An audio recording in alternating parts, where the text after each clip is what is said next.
Okay. Well, today we are featuring another wonderful journal club edition of this YouTube channel, and we are featuring Dr. Collin Politsch. Is that how you say it, Collin? Yep. Politsch, yep. Who is a postdoctoral, was a postdoctoral fellow until yesterday, as I understand, in the machine learning department at Carnegie Mellon University, where he was a core member of the CMU-based Delphi research group, supervised by Ryan Tibishani. Shirani. His research is currently devoted to developing statistical models for forecasting COVID-19 in the US. I just talked with Dr. Eric Topol yesterday at Scripps Research Institute. I'll have more to say about that later. But he works in all sorts of aspects of statistical astrophysics, including extrasolar planets and large-scale structure of the universe. And he received the Umesh Gavaskar Memorial Award for the best PhD dissertation in statistics and data science at CMU, which is a huge honor and award. And in this coming academic year, 21-22, he's going to join the Institute of Astronomy in the Department of Pure Mathematics and Mathematical Statistics at the University of Cambridge. He'll resume his research at the interface of astrophysics, statistics, and machine learning. And so what I love to do is to have people to kind of communicate both to my students and to other graduate students and postdocs in the world that there's more to the universe than just studying cosmology. And in particular, there are new methods, new tools and technologies like machine learning, so forth, that are coming online. And Collin, luckily, fortunately for me and for you, reached out online and we connected, and I thought it would be great to get a overview from a really up and coming stellar contributor to this magical new world of artificial intelligence, machine learning, and data science. So with that, I'm going to ask Collin to take it over, and then at the end we'll take questions. So Collin, thank you so much for joining our humble Cosmology Journal Club talks. Yeah, absolutely. Thank you so much for having me. I'm really happy to be here, and especially excited. This is very apt for me to be giving this talk today as my first official day back, focusing 100% of my research efforts toward applications to astrophysics. And so I'm really excited to just give a rundown of the greatest hits from my PhD that I worked at this kind of nexus field of statistics, machine learning, and astrophysics. So I've titled this talk Three-Dimensional Cosmography of the High Redshift Universe using Intergalactic Absorption. And that is the title of an upcoming paper that was approved as a pre-submission inquiry at Nature. We'll be submitting in full as soon as possible now that I'm freed up again. But I will be discussing a lot of the other things that I've done, but only very briefly. And so I'll discuss those brief items first, and then I'll get into this topic, which involves three-dimensional reconstructing the large-scale structure of the universe by using the Lyman alpha forest of very high redshift quasars. So that will be the focus of the talk. So I've kept that as the title here. Okay, before I get into anything really, I want to just plug this here that I've organized this session at the Joint Statistical Meetings, the flagship conference, the field of statistics this year. It's actually just coming up next week. And I organized this special session on statistical challenges in cosmology. And so if you happen to be an ASA member or happen to already be signed up for JSM or just want to register late, and it is pretty expensive, admittedly. I'm honestly currently battling them about this, trying to get future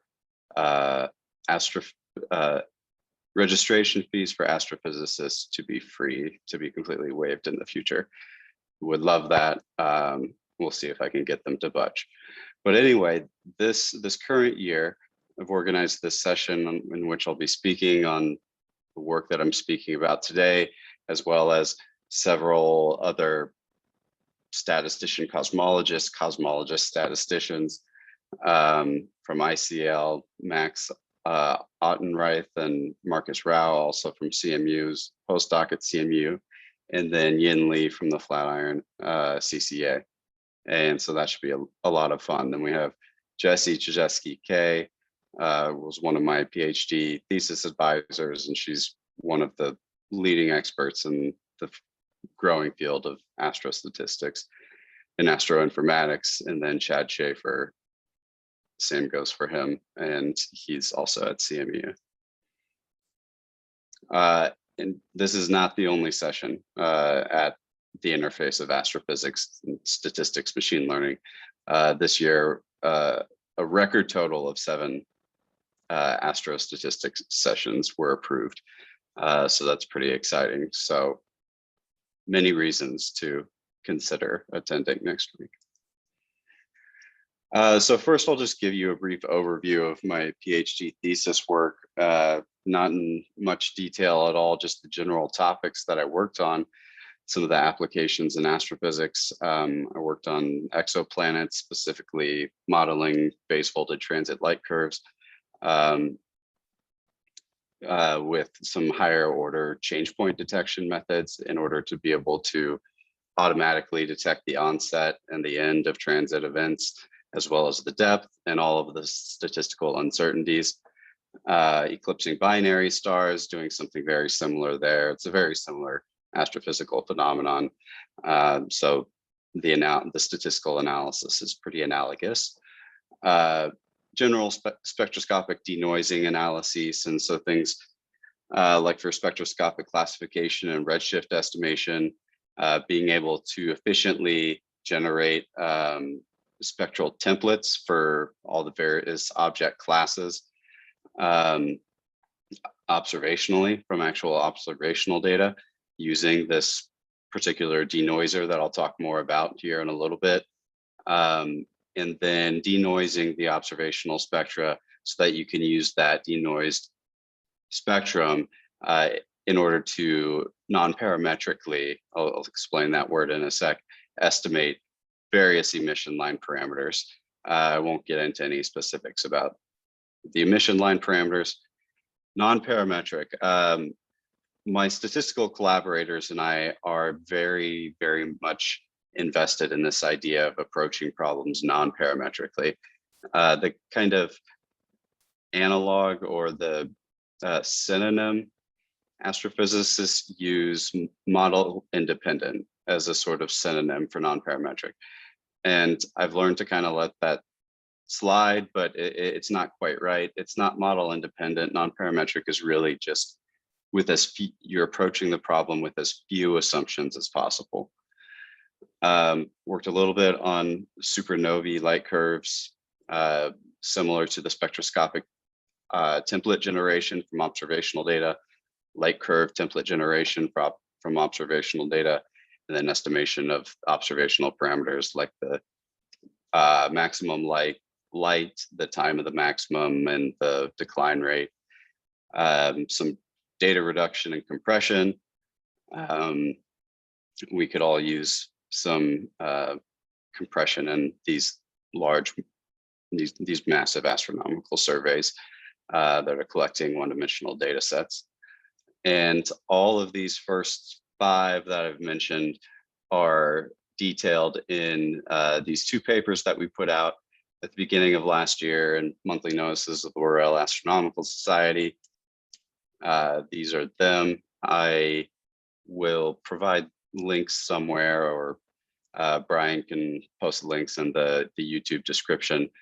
But just to very briefly describe what each paper is about.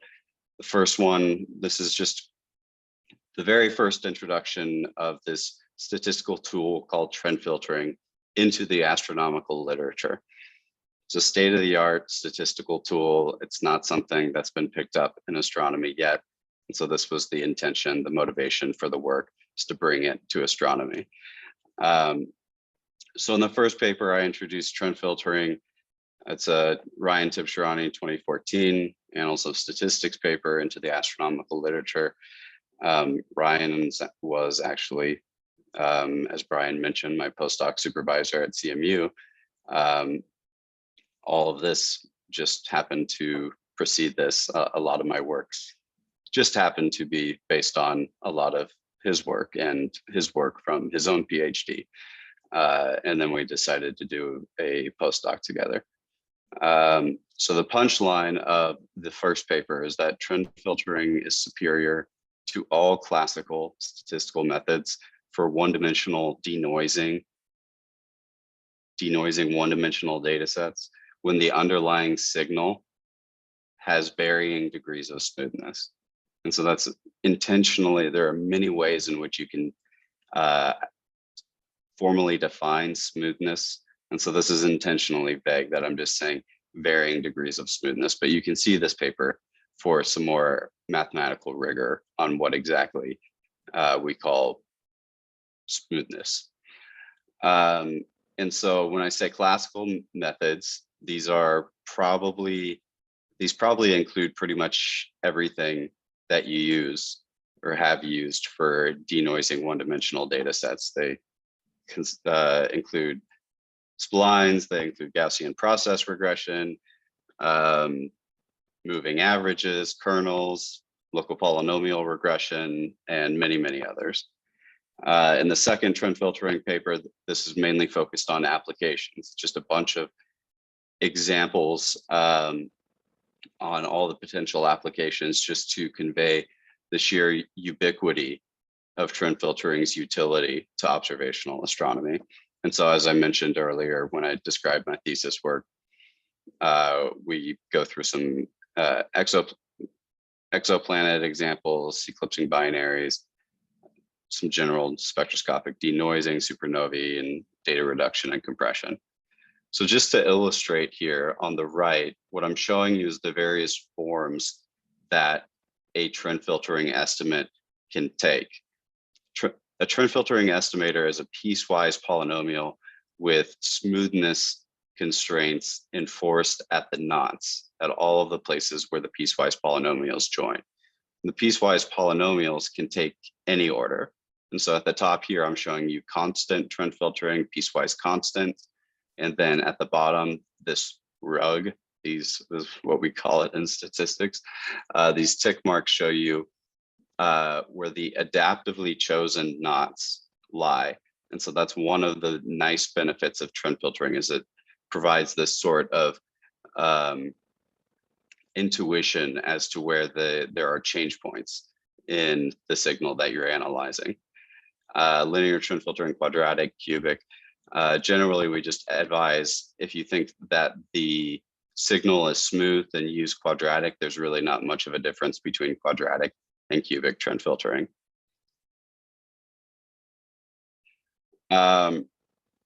So this is potentially a little bit esoteric, just for a brief summary slide. But for those of you that may happen to know about these things that I've laid out here, subset selection in high dimensional linear regression is an NP-hard problem when you're trying to estimate a signal Y, or when you're trying to estimate the underlying signal from observations, noisy observations Y, from a potentially very large group of features X. And subset selection strives to just find the best subset of any size of that, all of the covariates that you have, in order to, and then just fits a least squares estimator. Ridge regression does something a little bit fancier. It imposes shrinkage on the coefficients. So it lets all of the covariates be in the model, but it shrinks the squares of the coefficients to make sure that you don't overfit too much. And then the lasso is something that all of you probably have heard of, as a very widely celebrated compromise between these two areas. Ridge regression is very fast, computationally tractable because it's strictly convex and differentiable everywhere. So it has a closed form solution, subset selections NP hard, computationally intractable. The lasso is strictly convex, and so it can be solved by various convex optimization problems. And it actually selects many of these beta J's are forced down to 0. And so it actually does feature selection. There's this duality between these penalized linear models and P-splines, what we call P-splines, penalized splines. Again, if this is all new to you, don't stress out over it too much. But variable knot regression splines are probably something, there's something that most astrophysicists, most observational astronomers that I know have employed, but they're also NP hard. And so you might think, then how are they actually being put into practice? The way that they're generally put into practice is that they're not searching over all the possible sets of combinations of where the knots could be. They're just heuristically looking at the data and saying, I'm going to put a knot here, I'm going to put a knot there, and let's fit it by least squares. Generally, not good statistical practice. Smoothing splines have a lot of analogs to ridge regression, very, very fast, closed form solution. But one of the biggest drawbacks is that smoothing splines can only really reproduce signals that have uniform smoothness, homogeneous levels of smoothness is what we would call them. And so they have variations, but the variations tend to fluctuate with a kind of the same level of a second derivative. Trend filtering fills this gap here in the statistical literature, the same way that the lasso does for high dimensional linear regression. And so it's very, very fast. It's strictly convex. And it does feature selection. And in this case, the features are the actual knots of the one-dimensional signal. And so that's how you actually get it to automatically tell you where there should be knots. And it can be solved by various very, very fast convex optimization algorithms. So I'll just give you a quick example here. I'm not going to motivate any of these because I just don't have the time. But when I say that trend filtering can estimate signals with varying degrees of smoothness, here are some examples. Here's a quasar redshift 2.4. You have the Lyman alpha spectral line here, and then of course the Lyman alpha forest. Lyman alpha forest is a very, very wiggly function, what we might say in statistical terms. And then to the right of the Lyman alpha spectral line, there are absorption and emission lines, but nothing as severe or abrupt. And so you don't see the same degree of fluctuations as you do blueward of the Lyman alpha spectral line. I'll just skip over this galaxy one now for time, but you can really see the variation and the smoothness in this denoised stellar spectrum, where you have these long kind of intervals of smoothness, and then you have these deep dips where there are these absorption lines marked with the blue lines. And then I'll quickly give you, I know this is a cosmology group, and so here I am showing you an exoplanet example, but just very quickly, I'm going to assume, again, for sake of time, that most of you are familiar with this whole idea of exoplanet transits. And so part of this second trend filtering paper, we proposed this novel estimator that gives you these, that will using that higher order change point detection property of trend filtering, will automatically detect this onset of transit event for you and the end of it. And so on top, I'm showing you the raw time series. And then this is the phase folded light curve of Kepler 10, phase folded with respect to Kepler 10c. And then a kind of fancier trend filtering estimator. We let it have one extra hyperparameter for even more flexibility. And this is the best fit from the relaxed trend filtering estimator. And so you can see, as expected here, as long as all the systematic corrections have been done correctly, then you expect a perfectly flat line right here when there's no eclipse going on. and then the same over here after the eclipse. But you have this very, very abrupt event once the exoplanet begins to eclipse its host star, and then you have the maximum depth down here, and then the end of the transit event right here. And of course, being a statistician at heart, have to provide all of the statistical uncertainties in these estimates. And so I'm giving you the full bootstrap distribution of the uncertainties in these estimates down here. And yeah, kind of the takeaway is that this is a very fast alternative approach that can potentially improve upon, or at bare minimum act in tandem with, as a supplement to, the traditional Mandel and Agol analytic light curve models that have been used since the paper came out, I think in 2001. And it's by far the most highly cited and still used models for fitting these transit models. Coincidentally enough, Casey Mandel is going to be my postdoc supervisor at Cambridge. Okay, so just jumping back here to the overview of my PhD thesis work.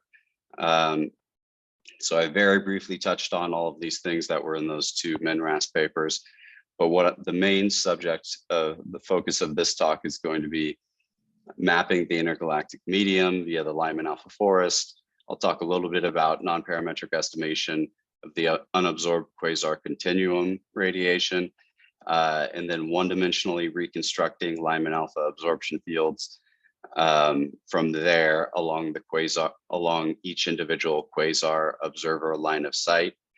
But these two are really just kind of stepping stones to this bigger problem that we're interested in, 3D reconstruction of Lyman alpha absorption fields. So that will be the main focus of the main focus of the talk.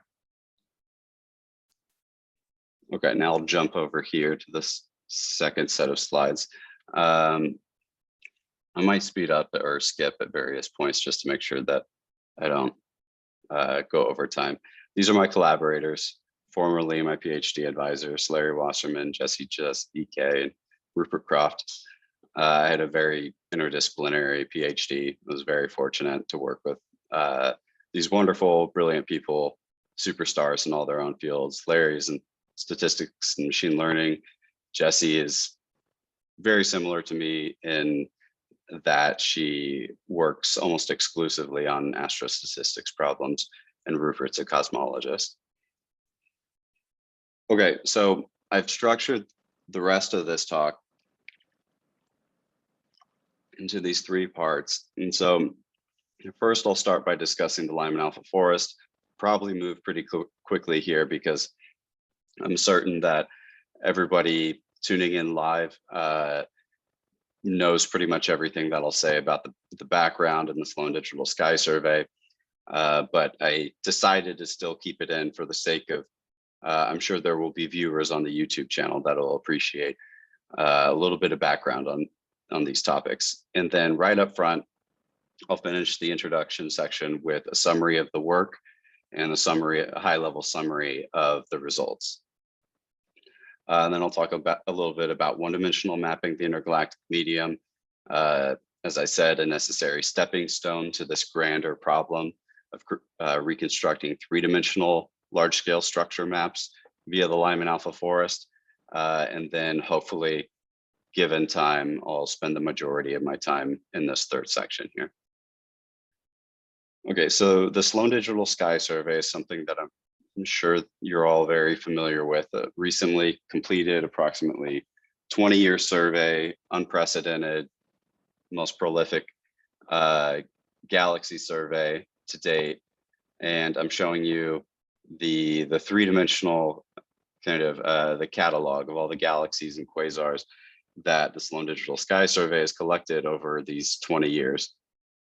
And so I want to point out, while we're in here close to Earth at these low redshifts, the Sloan Digital Sky Survey has observed enough of these galaxies that you can actually see the large scale structure. And so 3 structures in particular that I'll allude to, the high density regions, these kind of nodes, I'll refer to as galaxy protoclusters, and the darker regions as cosmological voids, and then kind of the web-like, the spider web-like regions as filaments. But as we zoom back out here, quasars are much more luminous than your typical galaxy, and so consequently, we can observe them at much higher redshifts, but we still cannot observe them in nearly the number density as galaxies at low redshifts. And so the question here really is, since we can't resolve large scale structure, or at least 99% or more astrophysicists that I know believe that there's no way to actually detect those 3 types of structure, large scale structures that I mentioned, filaments, protoclusters, and voids, just simply by the clustering of the high redshift quasars alone. The question is, can we use the Lyman alpha data? Can we also use these quasars, Lyman alpha forest data, to give us a more holistic picture of the large scale structure at these high redshifts? And when I say high redshifts, I mean redshifts roughly greater than 2.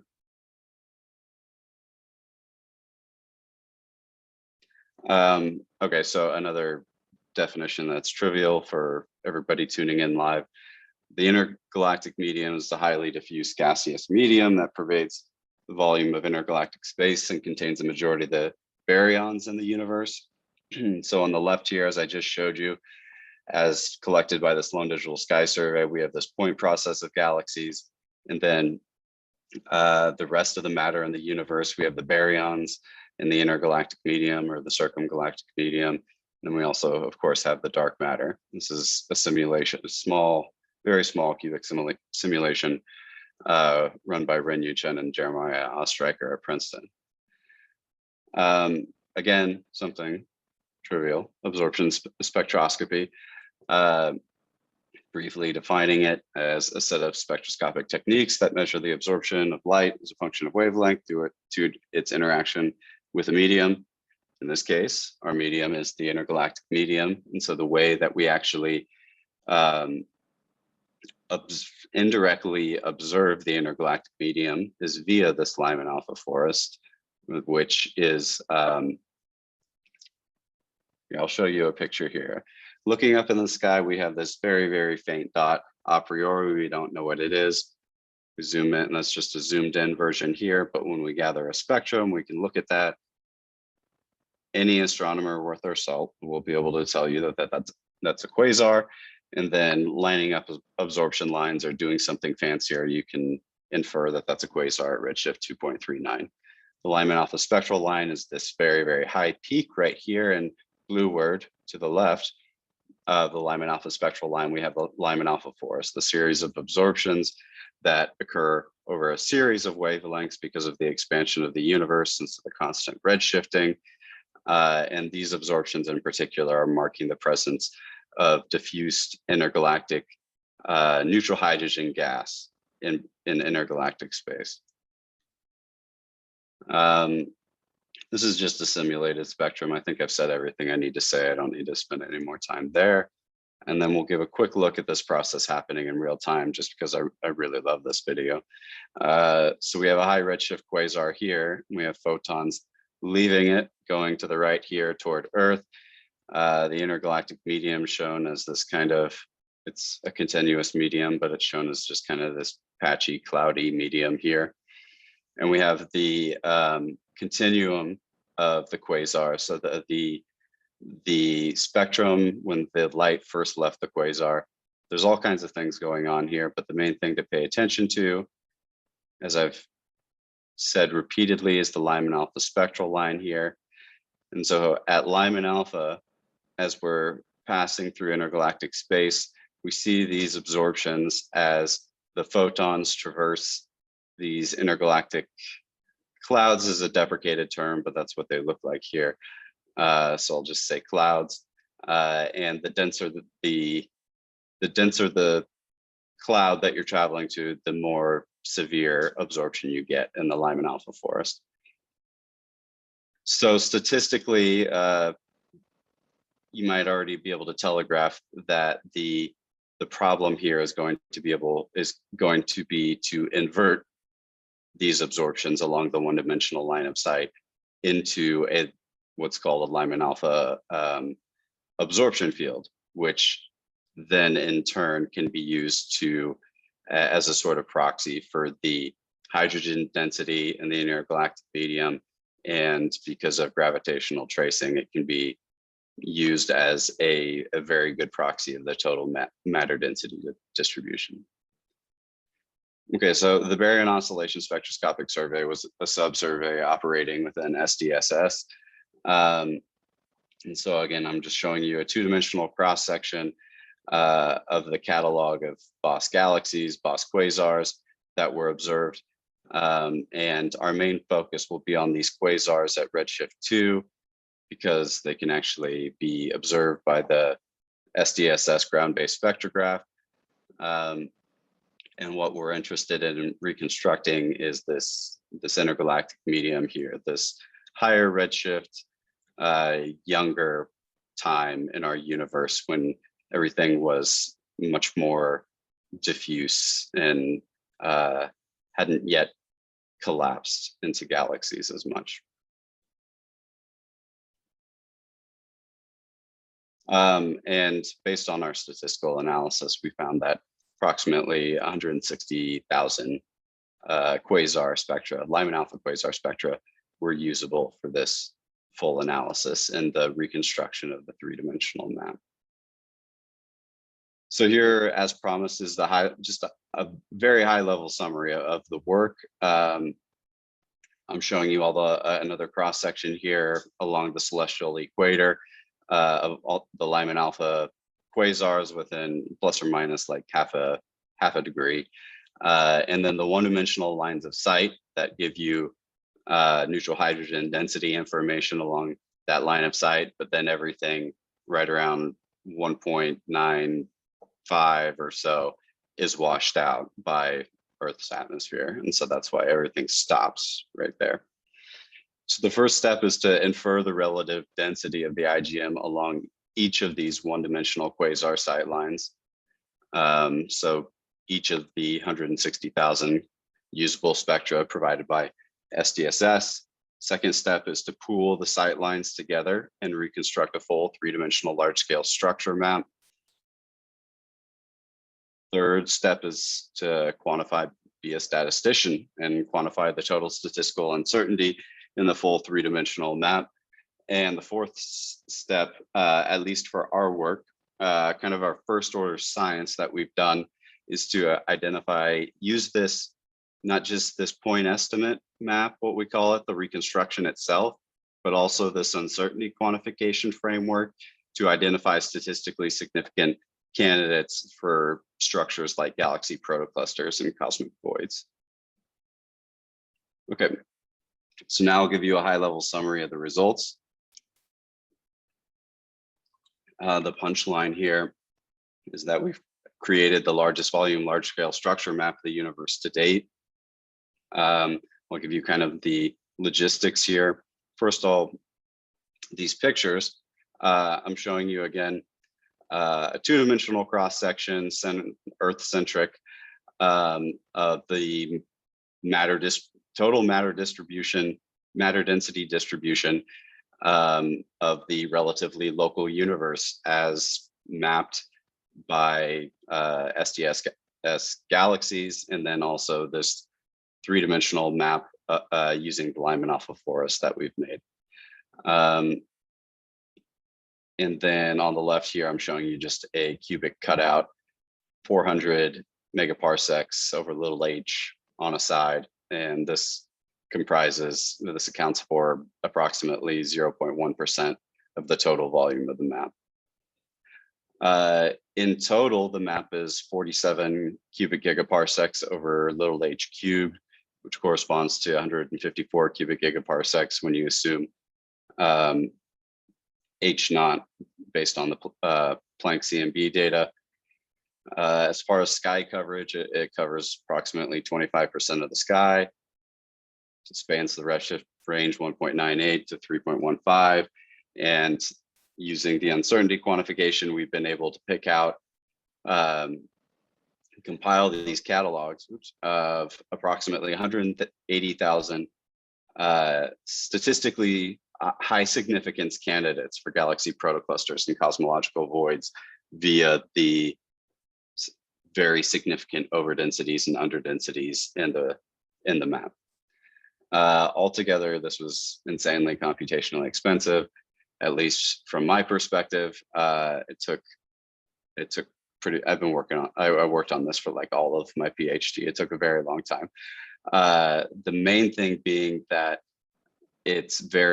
all of the computations are insanely memory heavy. And so you really, the computing has to be highly distributed horizontally over very powerful machines. And so in total, the cost of this analysis was about 3 million CPU hours, which it does not sound impressive to most astrophysicists, but these are 3 million fully distributed CPU hours, where each unit of time corresponds to a machine running with about 200 gigs of RAM.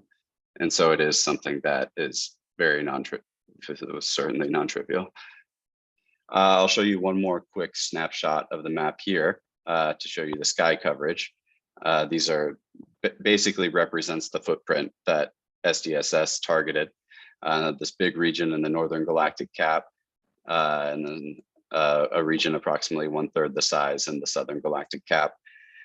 So I have this little lens here to show you, to zoom in and kind of show you what's going on at a closer level. And so in red, we have the overdensities, the negative Lyman alpha flux contrast values, where the intergalactic medium is denser than the cosmological average at those red points. And then the blues are the underdensities, where the density is less than the cosmological average.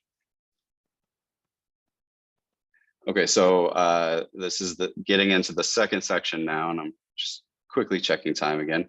I'll finally formulate this as a statistical problem. And so when we observe a quasar spectrum and its Lyman alpha forest, more specifically, we can think of this, your noisy observations, this F of lambda I, as being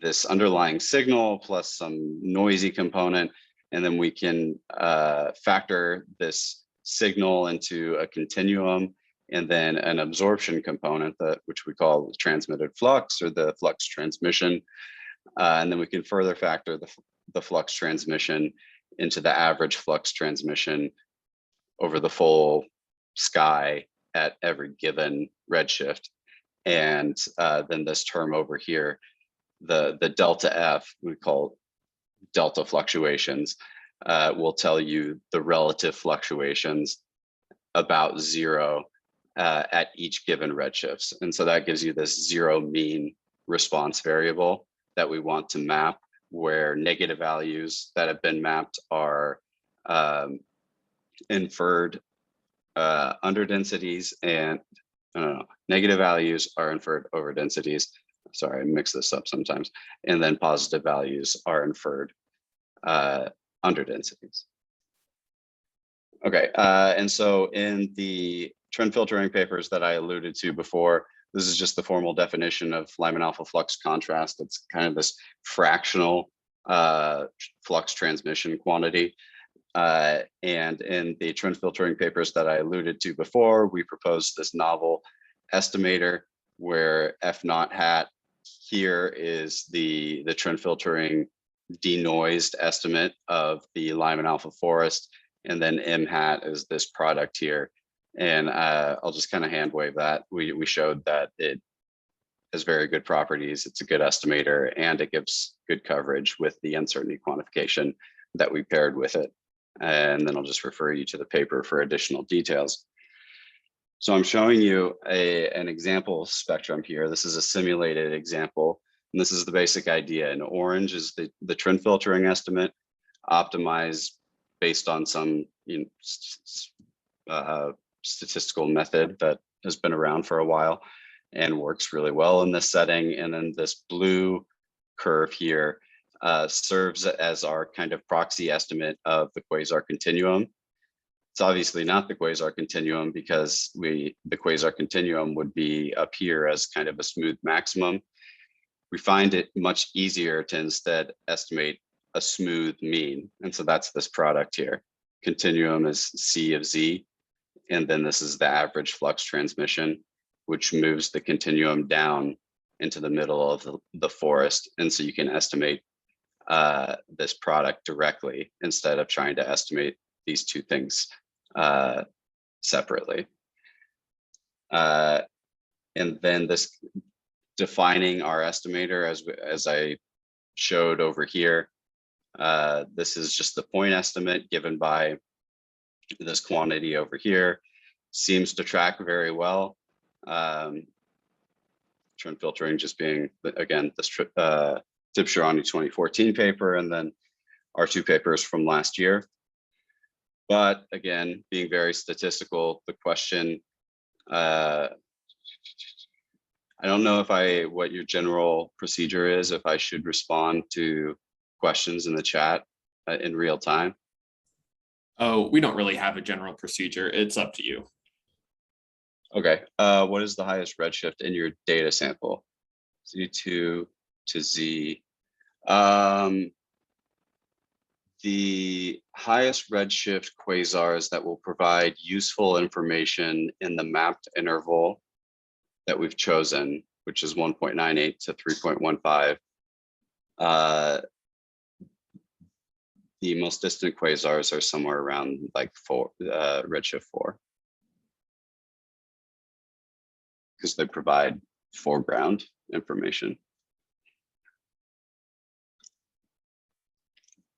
Okay, and so now there's, of course, in my mind, there's always this question when estimating something of uncertainty quantification. Now we have our point estimate.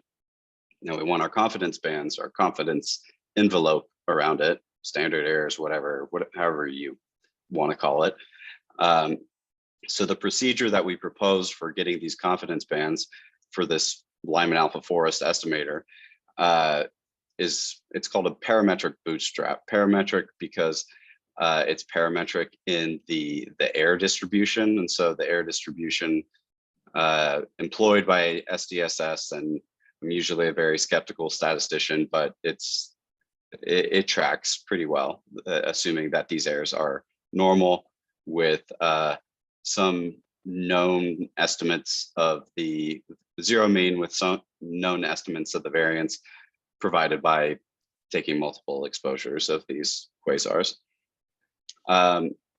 So we do this sort of resampling procedure where we fit first we create a resampled Lyman alpha forest, which is basically just like another realization of the Lyman alpha forest that it could have been based on the uncertainties that were given by SDSS, and then fit the trend filtering estimate to that hypothetical which we call bootstrap Lyman alpha forest, fit the mean flux level like we did before, that M product quantity, and then define the flux contrast estimate in the same exact way as this fractional transmitted flux quantity. And then we construct our variability bands, so 1 minus alpha variability band in this percentile approach, where you take the percentiles of this large quantity of bootstrap samples that you've constructed through these first 3 steps. So this is just the slide that I showed you before with the point estimate that we're happy with because it seems to track very well. But what we would like to know when we see something like this, we don't get that black dash curve that tells you the ground truth. Instead, we just have the orange one. And so when you see a dip like this, you think, okay, it may be crossing over a filament galaxy, just some overdensity in the large scale structure of the universe. But is it real? And so that's what the motivation for the uncertainty quantification component of this. These are the 95% variability bands for this particular example. You see something like this. This is 95% confidence right here. And so again, referring to this dip, you have 95% confidence that it's somewhere down here. And so we can be very, very confident that at this redshift along the quasar observer line of sight, this is almost surely an overdensity.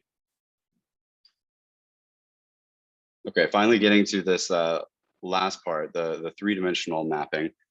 I may start to get a little quick here because I don't want to take too long, but the three-dimensional problem of reconstructing the Lyman alpha absorption fields is something that isn't new. It's been around for approximately 20 years, but it's something that hasn't been, at least in my view, it hasn't been very well developed. Certainly there hasn't been the final word on it yet. There's been a lot of room for improvement. There's also been a dire need for improvement of computing resources in order to make things like what we've done in this particular work possible. But across all of this Lyman alpha forest tomography work, the underlying goal, the fundamental goal, is to reconstruct a full three-dimensional large-scale structure map from a dense collection of one-dimensional maps provided by individual quasar lines of sight.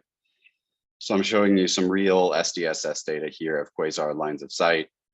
Very unusual data design, as we would say statistically. And so you have much denser lines of sight at low redshifts. And then not only do you get much lower density at higher redshifts simply because of the spherical geometry, but also because of the faintness of the quasars, that these lines of sight fall off drastically.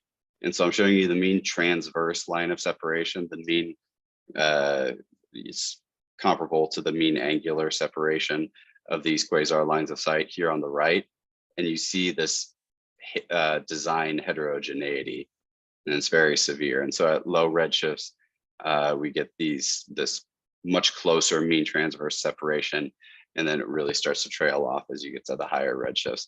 And so that's why we had to draw the line at some point in what we could feasibly attempt to reconstruct a Lyman alpha absorption field, because after a certain point, you're just going to get nonsensical noise that just fluctuate around zero. You're not going to be able to resolve any coherent structure. But I'm adding a lot of additional objectives essentials here. In my view, in my years of working on Lyman alpha forest tomography, things that I kind of argue should be part or are essential to the problem of Lyman alpha forest tomography. Again, this word of non-parametric, the making as few assumptions as possible, because the structure of the universe is incredibly complex, and we don't want to be forcing in any prior assumptions that violate or severely at odds with the actual structure that's out there. And instead taking, in that same vein, taking a very data-driven approach. And so just listening to what the data is telling you in optimally reconstructing this three-dimensional spatial field. So the idea is to optimize this three-dimensional map to be predictive of structure lying in between the sight lines, not just to optimize it with some in-sample metric that best recovers the structure along the 1D sight lines that you've hopefully already analyzed independently with a one-dimensional analysis. Because if you're doing that, then you might as well just stick to the one-dimensional analysis if you're evaluating yourself along those dense one-dimensional sight lines. The goal of three-dimensional Lyman alpha forest tomography should be to fill in the gaps, to fill in the rest of the three-dimensional space.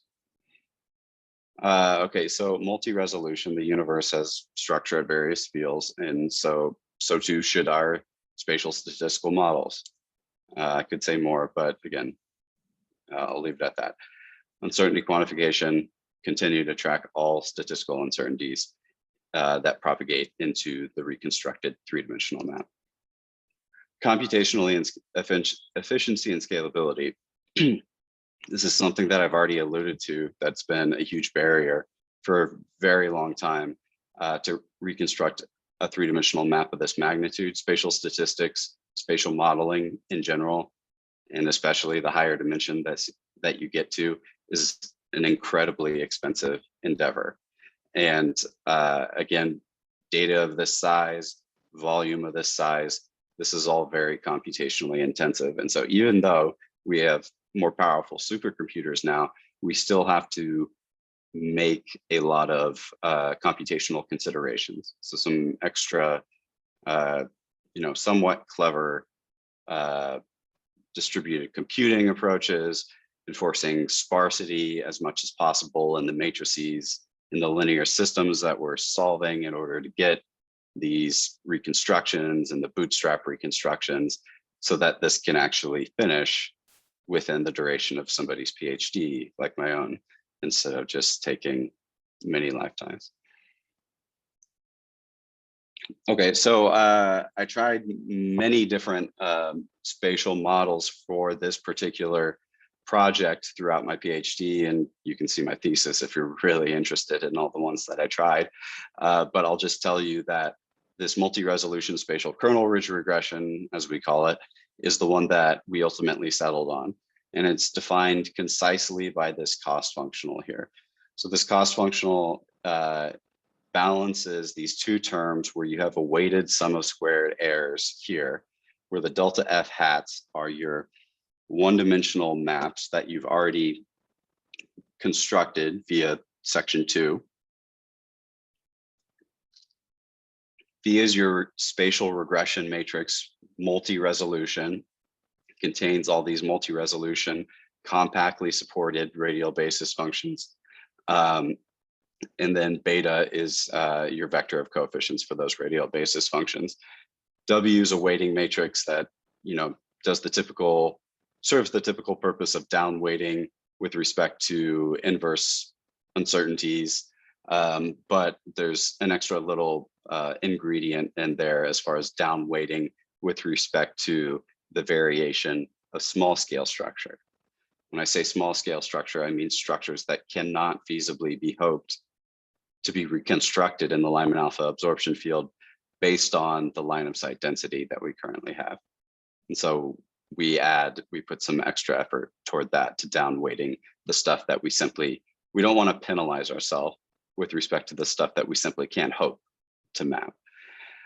On the right here, we have this penalization. And so this goes back to the ridge regression that I spoke a while ago on. This is a generalized ridge regression. So we're not just penalizing these basis coefficients independently, but we actually have some joint penalization here that I'll talk more about here in a little bit that enforces the spatial smoothness, in particular, the multi-resolution spatial smoothness of the reconstruction, so that neighboring basis coefficients are similar, and the field actually looks scientific. It looks astrophysical, cosmological.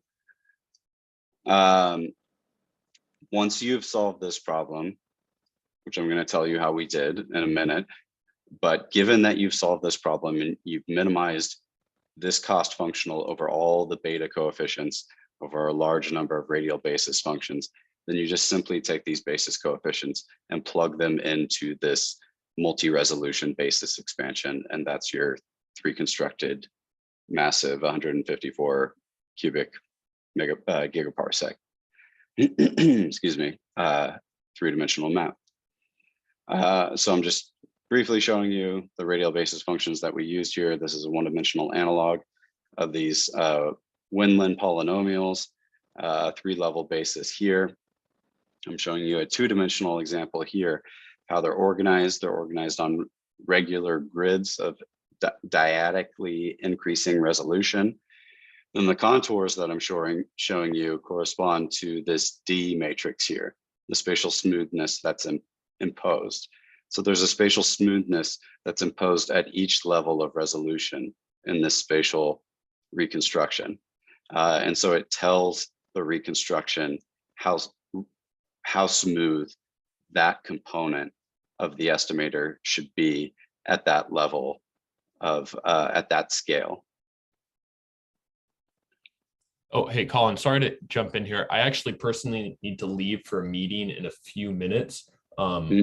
If other people can stay on, I would love to see the rest. I think this is actually a fantastic talk, and I'd love to see the rest of the recording. I just want to check with the other people online if that's fine. Do you know about how much longer your talk will be? It should not be too much longer. What's left of the slides are ones that I can breeze through at a relatively quick pace. Okay, cool. Yeah, sorry, I may have to drop out in a few minutes. I do have a question. I'll put it in the chat though, if you don't mind answering at the end. Yeah, of course. Okay, thanks. Okay, so getting back to this, this cost functional here, somewhat mysterious, that I've just kind of described at a high level.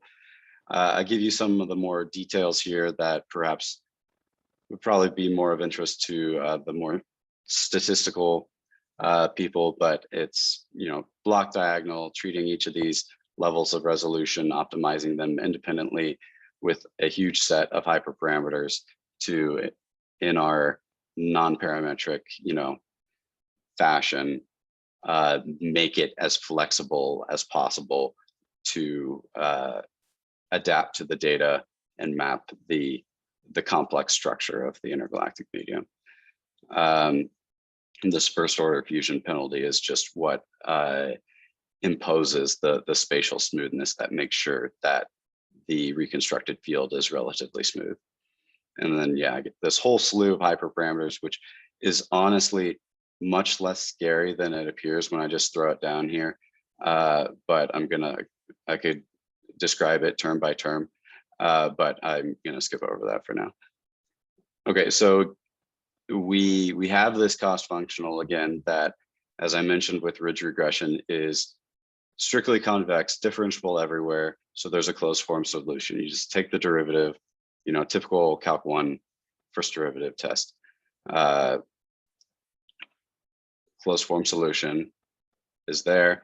Does that mean that it's easy? Are we done? Absolutely not. So this problem in particular, n by p, they're the terms that we use, the variables that we use in statistics, the parameters, in order, n is the sample size, p is the number of variables, and the regression that you're running. In this particular case, the sample size is around 72 million. And in this case, p, the number of features, being the radial basis functions, are, in order to map the intergalactic medium at the resolution, around the resolution of the mean transverse sightline separation, you need 40 to 50 million radial basis functions. So this is a truly massive problem, very, very computationally intense.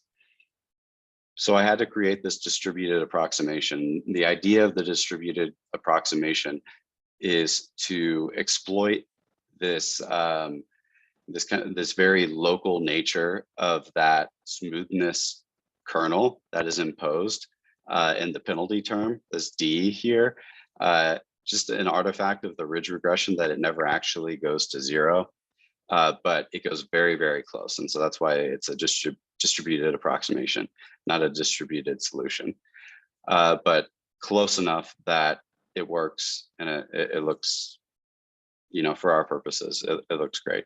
And so we construct a local multi-resolution spatial kernel ridge regression estimator. That thing's a mouthful. I really need an acronym for it. And then plug those local basis coefficients into their own multi-resolution basis expansion. That gives you this local map here. And then we piece together this distributed map in a piecewise fashion. And that gives you the full 154 cubic gigaparsec map.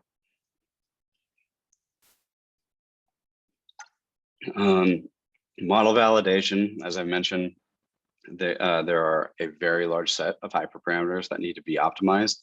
And based on my background, model validation is something not all people consider, but I have to because my training is in statistics and machine learning, and so I'm very, very adamant about model validation. And so the way that we do this is we construct an 85%, 15% trained validation split, not just a random split, but a split on the set of background quasars. Why? Because this is motivated by our desire to optimize the three-dimensional map to be predictive of three-dimensional structure lying in between the quasar lines of sight that you actually train on. And so they actually can predict unseen structure in between the quasar lines of sight.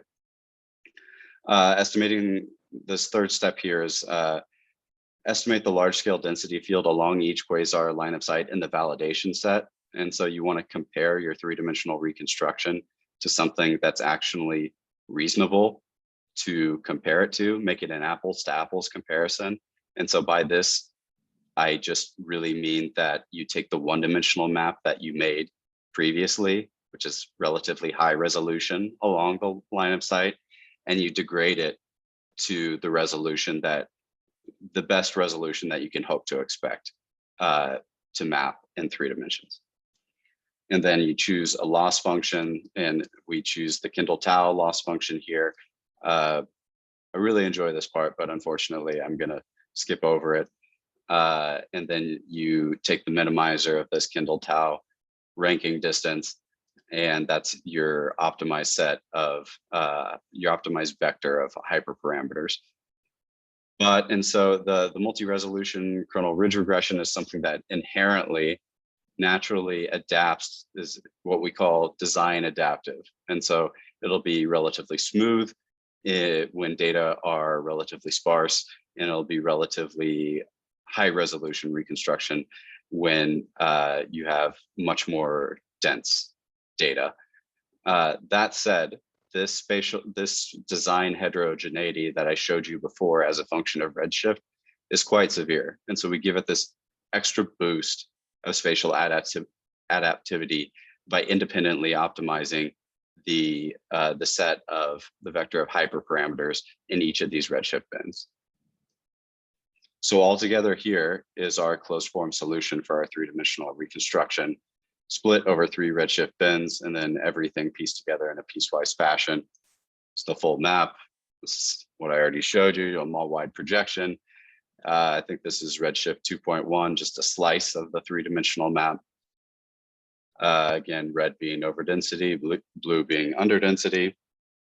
And then just to show you some various redshifts, this is the same cutout of the sky. I think it's, if I remember correctly, 20 degrees by 20 degrees.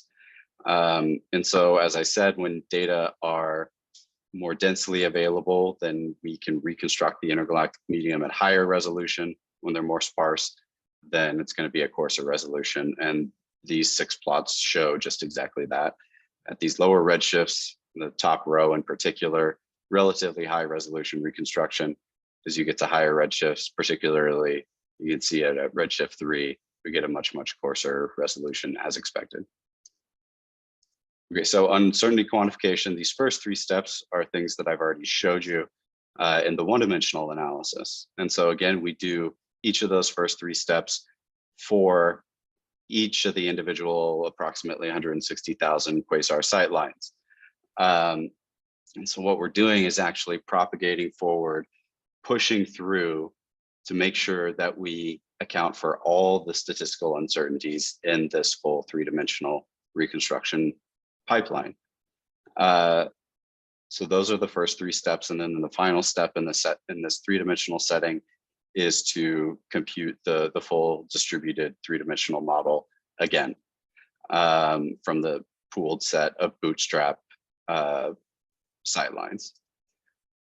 So we are genuinely producing a bootstrap reconstruction of the full 154 cubic gigaparsec map for each of these bootstrap samples. Again, super, super expensive, and wanted to finish the PhD in a timely fashion. And so usually I would like to do more than 50 bootstrap reconstructions, but I did 50 in this case for sake of time. Something really, really interesting generally never really expect the true uncertainty distribution of an estimator to be Gaussian in practice, but this one is very, very close to Gaussian. And I have various intuitions that I could share on why, but this was a very, very happy surprise, because what that allows us to do, we have all this data, so much data, and it allows us to just record these standard errors of this bootstrap distribution and then use normal quantiles in order to produce the uncertainty bands. Okay, so as I referred to, our first level kind of science that we do with this is to create these catalogs of highly significant overdensities and underdensities to catalog as candidates for galaxy protoclusters and cosmological voids. And so what we do is we look at the level sets of the reconstructed map and consider the connected components that are at least n standard errors away from zero. And so n standard errors below zero or n standard errors above zero. Those give you the overdensities, the underdensities. So not only do we get this three-dimensional reconstruction, but we actually get these highly statistically significant components, these objects, these clusters that are likely to be there, and we can actually infer with significant confidence that this is an underdensity in the universe and this is an overdensity in the universe.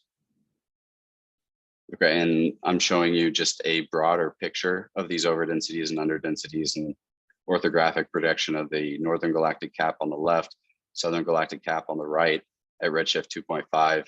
And so you can really kind of start to get an idea. Again, this is just 2 dimensions of a 3-dimensional map, but it can still nonetheless start to give you an idea of how many potential objects, novel objects out there that we've compiled into this catalog that have not been accessible by any other means other than this massive Lyman alpha forest mapping approach that we've taken.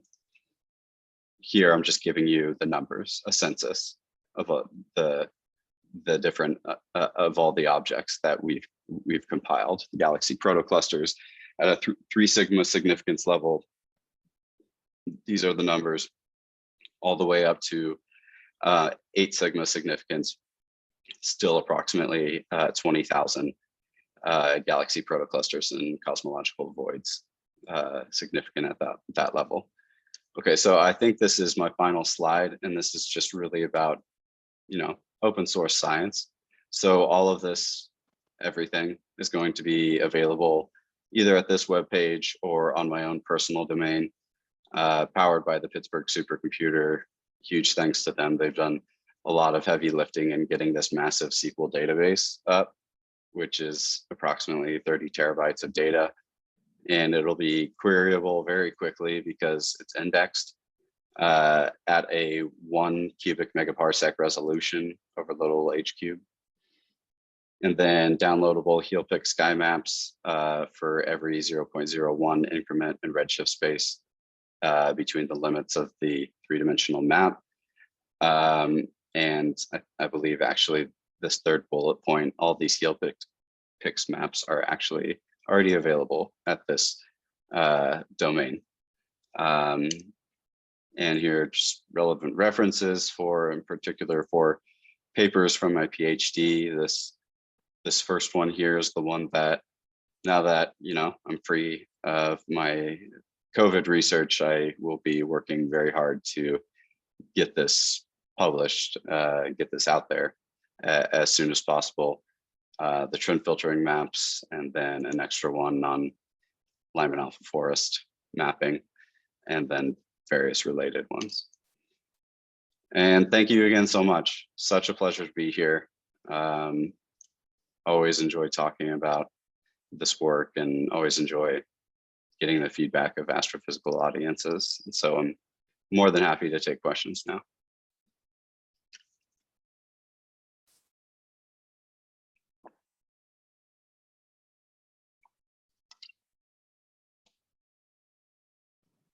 Looks like there are a few in the chat.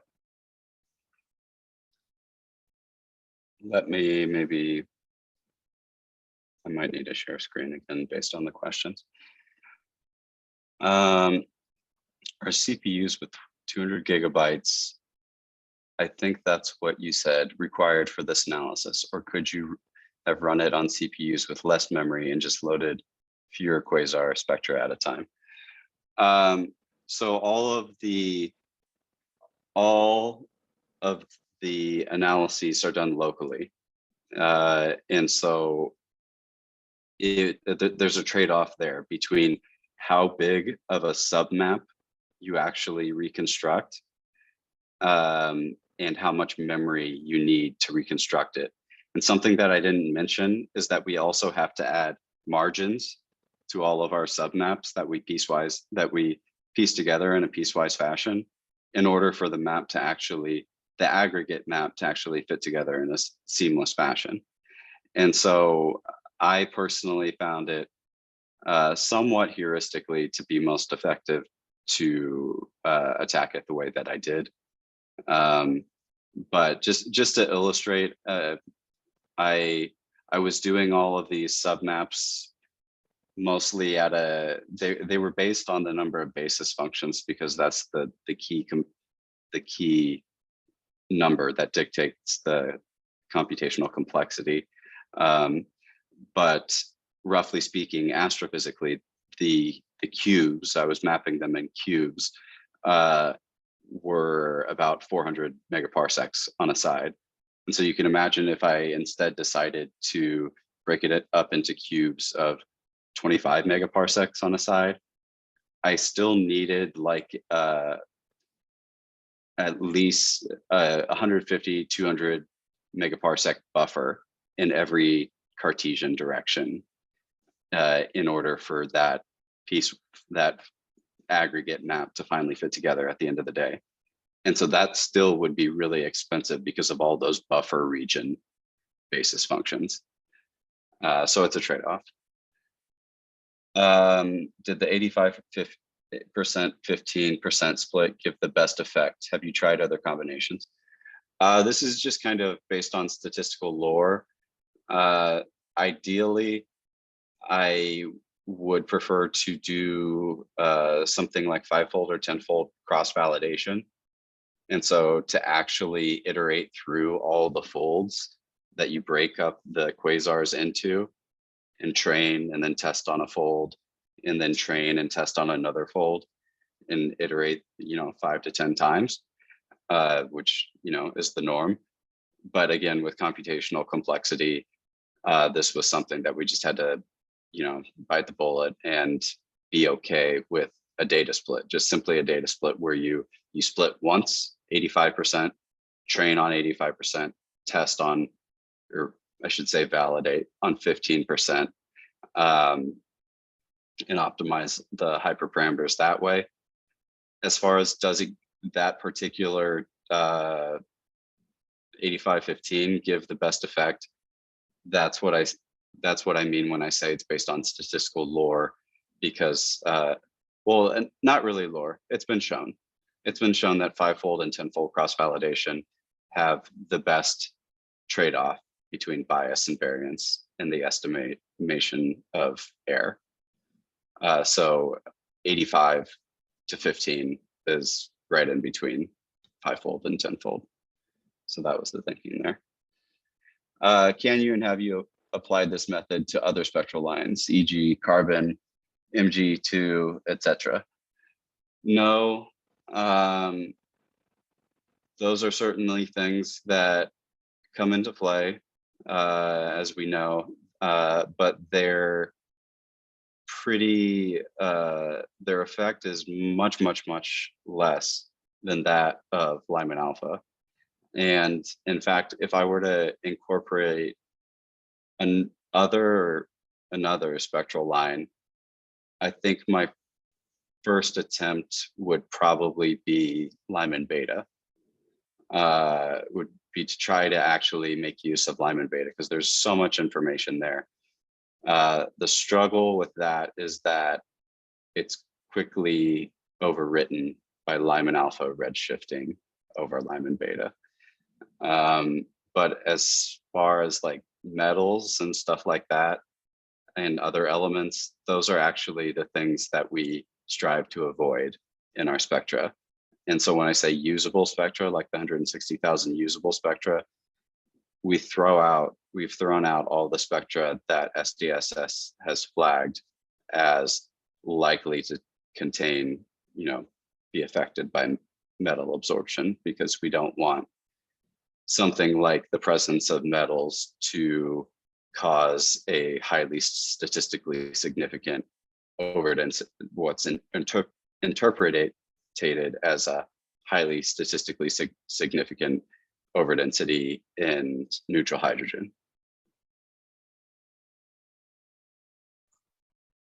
Great, thanks for the answers to that.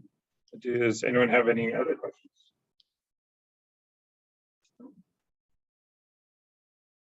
You got a small audience here at UCSD.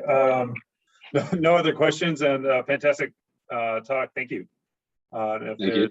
Nothing else, I think that's all for this fantastic journal club. Thank you so much. So happy to be here. Sorry, time-wise. No worries. Very interesting. Hopefully, Brian can make it work. Maybe Brian, feel free to condense as much as you like. That's yes. The joy of the internet. You leave it to people to skip around as they like. Yeah. All right. Yes, but thank you so much, and thank you so much, Brian. And looking forward to being in touch again at some point. All right. Much appreciated. Cheers. All right.